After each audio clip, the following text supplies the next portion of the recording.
Hello दोस्तों, welcome back my another blog. तो भाई मैं आज अपनी रियल स्टोरी सुनाऊंगा तुम्हें। जो 2022 के बाद हमारे घर पर ग्रहण जो लगा है, कसम से बता रहा हूँ कि सिर्फ खून के आंसू नहीं रोए हम।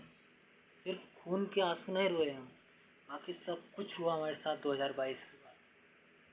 2022 में खुशियाँ आई भी और चली भी गई।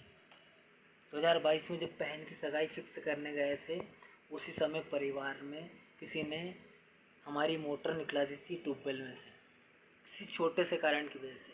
वो घर पर कोई नहीं था, ना पापा थे, ना भाई थे, ना मैं था। मेरी दीदी थी और मेरी माँ थी।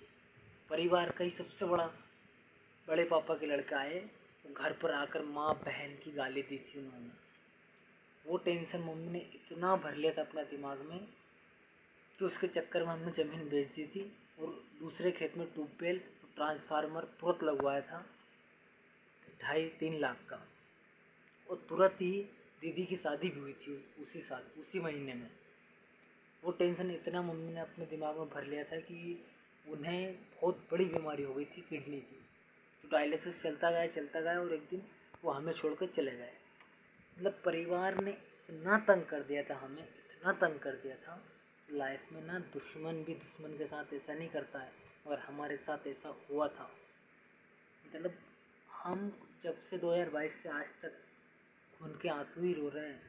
सब बिछड़ गए हैं। पापा भाई यहाँ रहते हैं गांव में, मैं दीदी के साथ रहता हूँ। मतलब मेंटली इतना टॉर्चर करते हैं आज भी कि कभी कभी मन करता है कि भाई कोई फंदा देख लूँ अच्छा सा तो गले में फांसी लगा लूँ। मगर मुझे अपनी बहन की तरफ भी देखना पड़ता है, अपने पापा और अपने भाई की तरफ भी देखना पड़ता है।